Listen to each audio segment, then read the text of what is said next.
Bonjour à tous, c'est le grand retour du Journal des Jeunes et on est très heureux de vous retrouver pour une deuxième saison. Salut Enzo. Salut Tom, salut à tous, ravi de vous retrouver. On garde les bonnes habitudes et on nous jette tout de suite un œil au sommaire de ce samedi 14 septembre, édition 1, saison 2. Et pour entamer cette nouvelle saison, nous commençons par cette athlète de 15 ans qui a participé aux Jeux Paralympiques. C'est la plus jeune athlète française qualifiée. Nous dresserons son portrait. Info Climat, dans ce journal, nous nous poserons cette question. Comment protéger les animaux sauvages des voitures ? De plus en plus d'animaux se font percuter. Info à suivre, alors ne bougez pas. Cela ne vous aura pas échappé, hier nous étions le vendredi 13 et nous reviendrons sur ce mythe de la malédiction et nous vous expliquerons pourquoi porte-t-il malchance. Qui dit retour du journal des jeunes dit retour de Tom et cette année, nouvelle chronique, l'actu locale. Chaque semaine, il nous parlera de 3 informations qui ont marqué la semaine dans la région. A tout à l'heure, Tom. Enfin, nous évoquerons cette histoire totalement impressionnante des vols de nains de jardin, mais pour la bonne cause, vous verrez. Voilà pour les titres, on vous souhaite la bienvenue. On commence comme promis cette édition avec cette athlète de 15 ans qui a participé aux Jeux Paralympiques. Oui, elle s'appelle Marine Goussou Ngoui et elle a réalisé son rêve lors des Jeux Paralympiques qui était d'y participer. Sa discipline, le 100 et le 200 mètres. En finale du 100 mètres, elle finira 4e au classement avec 12 secondes 54. L'adolescente n'a pas remporté de médaille mais se dit déjà fière du parcours qu'elle a pu accomplir en tant qu'athlète paralympique. Rendez-vous dans 4 ans donc, peut-être qu'elle y participera. Et on poursuit avec cette question. Pourquoi les bornes SOS au bord des autoroutes sont-elles ciblées par les voleurs ? Après les cartes SIM, ce sont les bornes d'autoroute qui sont les cibles des escrocs. L'an dernier, ce sont les cartes SIM des ascenseurs qui étaient visées. Leur but, envoyer des messages frauduleux aux habitants des immeubles pour leur voler de l'argent. Cette année, ils ont innové, si je puis dire, et s'attaquent désormais aux bornes d'urgence sur les autoroutes. Mais alors, pourquoi les bornes d'urgence ? Tout simplement parce qu'à l'intérieur se trouve une carte SIM qui répertorie toutes les plaques d'immatriculation des voitures en excès de vitesse. Ainsi, ils peuvent récolter toutes les données des conducteurs et leur vider leur compte bancaire. Cet été, aucune arrestation n'a eu lieu. Affaire à suivre. Allez, on parle à présent des animaux sauvages. Ils sont de plus en plus percutés sur la route par des voitures. Des solutions sont donc prises. C'est un constat qu'ont fait plusieurs scientifiques qui cherchent à trouver une solution pour combler le problème. La cause de cette multiplication des accidents de la route avec des animaux est le réchauffement climatique. Les animaux cherchent de la fraîcheur avec des températures qui explosent dans le sud. Alors des solutions sont prises pour protéger les espèces. Tout d'abord, les passages fauniques. C'est un tunnel qui consiste tout simplement à laisser passer les animaux. Conçu tout d'abord pour les poissons, ce tunnel s'est élargi pour que les animaux traversent en toute sécurité. Ces tunnels sont creusés en dessous des routes et des autoroutes, ce qui évite les collisions. Mais alors faudrait-il en installer partout ? La question est encore sur la table. En bref, c'était il y a 110 ans, repoussés lors de la bataille de la Marne, les Allemands se retranchaient sur la rive droite de l'Aisne. Les Français et leurs alliés britanniques échouaient à les déloger. Si je te dis vendredi 13, Tom, tu me réponds quoi ? Chat noir, malédiction, malheur.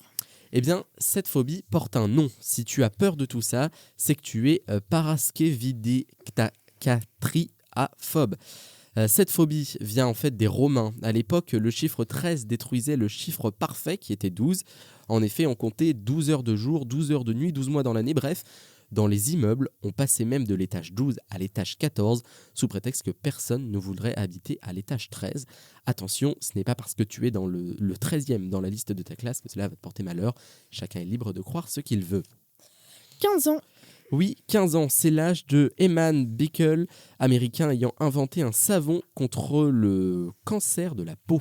Impressionnant donc. Tom et ses 3 actus locales, et on commence avec un incendie dans un salon de thé à Fécamp. Bonjour Enzo, bonjour à tous et aujourd'hui en ce samedi 14 septembre 2024, je reviens pour vous faire une toute nouvelle carte blanche. Alors pour commencer, je vais vous parler de Fécamp. Un drame est survenu dans le salon de thé à la brûlerie. Un incendie s'est déclaré avant-hier. Les pompiers sont intervenus jeudi 12 septembre vers 13h. Un incendie au sous-sol donc de ce salon. Le propriétaire du magasin David Maz faisait son café dans le sous-sol du magasin. Les flammes sont parties au niveau du pelliculier du torréfracteur. Le pelliculier permet l'évacuation des gaz brûlés, puis des pellicules des grains de café. Quand je torréfais mon pelliculier s'est enflammé, j'ai réussi à maîtriser le feu, sinon ça se serait emballé, explique le propriétaire David Maz qui ajoute « J'ai vidé 3 extincteurs ». Et puis cet accident hier sur la D6015. À présent, restons sur la région. Nous allons nous pencher vers Bolbec. Là où un accident est survenu sur la D6015 vendredi 13 septembre, cela s'est passé à quelques kilomètres de Bolbec. La circulation avait été interrompue le temps de l'accident. Ce drame s'est produit vers 8h30 environ. Une femme de 22 ans n'aurait pas vu le panneau stop, sauf qu'à ce moment-là, un véhicule arrivait juste à sa droite et le choc était inévitable. Dans la deuxième voiture se trouvait un homme âgé de 53 ans. Pour cet accident, plusieurs véhicules de secours ont été mobilisés. La police de Bolbec était sur place, ont fait des dépistages qui ont été réalisés sur la femme et le monsieur et les résultats se sont révélés négatifs. La jeune femme et le monsieur ont été transportés à l'hôpital de Lillebonne pour passer des examens et pour se soigner quelques égratignures. Et justement, on en parle des urgences de Lillebonne qui sont de nouveau ouvertes. Et oui, pour cette dernière actualité de ce samedi, je vais vous parler de l'hôpital de Lillebonne qui était fermé jusqu'à jeudi matin. Car il manque de médecins, donc manque aussi d'infirmiers et d'infirmières. L'absence de ces médecins pour soigner tous les patients nécessitait une réorganisation des services. Afin de garantir la sécurité des soins, le service avait fermé ses portes le mercredi à 16h et a rouvert ce jeudi matin à 8h30. L'accueil des femmes enceintes était resté ouvert, mais l'accès se faisait par l'entrée principale de l'hôpital. Merci Tom et à la semaine prochaine pour toutes ces infos qui ont marqué la semaine. Et on termine ce journal par une info surprenante des vols de nains de jardin. Oui, et c'est aux États-Unis que ça se passe. Une femme au nom de Kelly, déménageant bientôt, allait se débarrasser de ses 9 nains de jardin en piteux état. Laissés comme à l'abandon, elle décide d'envoyer une photo à une amie intéressée par ceci. Et quelle ne fut pas la surprise qu'elle a découvert, il ne restait plus qu'un seul nain dans le jardin. Quelques jours plus tard, une dame vient frapper à sa porte et lui demande de la suivre jusqu'à sa voiture.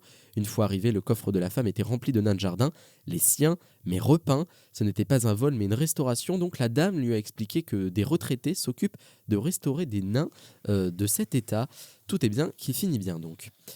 Et c'est sur cette note positive que l'on referme cette première édition de la saison 2 du Journal des Jeunes. Merci d'avoir été avec nous. Merci Tom. Merci. Vous pouvez nous écouter ou nous réécouter sur YouTube, Amazon Podcast et sur Spotify.